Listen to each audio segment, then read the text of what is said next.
বৈষম্য বিরোধী ছাত্র আন্দোলনের মুখে শেখ হাসিনা সরকারের পতন। ১.৫ দশকের বেশি সময় ধরে আওয়ামী লীগ সরকারের একনায়কতান্ত্রিক শাসন থেকে মুক্ত দেশ। তারুণ্যের হাত ধরেই দীর্ঘদিনের অধিকার বাস্তবায়নের নতুন স্বপ্ন মানুষের। তারুণ্যের এই জয়গাঁথাকে কাজে লাগিয়ে নতুন দিনের স্বপ্ন দেখছেন প্রবাসী রেমিটেন্স যোদ্ধারা। সবাই যাতে সুস্থভাবে চলতে পারে, সুস্থভাবে ব্যবসা বাণিজ্য করতে পারে, ওইটাই আমরা চাই। সবার নিরাপত্তা থাক, প্রবাসীদের জন্য কিছু হোক। ভবিষ্যতে যাতে আরো ভালোভাবে চলাফেরা হয়, জীবনযাপন যাতে সুন্দরভাবে চলাফেরা করা যায়।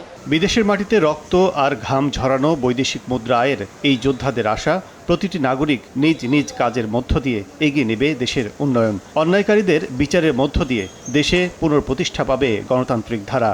আমরা চাই দুর্নীতিমুক্ত, সুশৃঙ্খল একটা ভদ্র সভ্য জাতি। বিএনপিও চাই না, আওয়ামী লীগও চাই না, নতুন একটা দল চাই আমরা। আমাদের বাংলাদেশটা যাতে সুন্দরভাবে চলে, যারা বিদেশে টাকা পাচার করছে তাদের শাস্তি হোক। একজন আসে আরেকজনের প্রতিশোধ নেয়, নীতি নিতে 5 বছর শেষ হয়ে যায়, এই ধরনের সরকার আমরা চাই না। মানুষ যখন স্বাধীনভাবে চলাফেরা করতে পারে, এমন রাষ্ট্র, এমন একটা সরকার আমরা দেখতে চাই। আগামীর বাংলাদেশ শুধু হবে সম্ভাবনার। ভয়হীন সমাজে থাকবে না বৈষম্য। সুদূর প্রবাসে থেকে শান্তিপূর্ণ ও সমৃদ্ধ বাংলাদেশকেই দেখতে চান রেমিটেন্স যোদ্ধারা।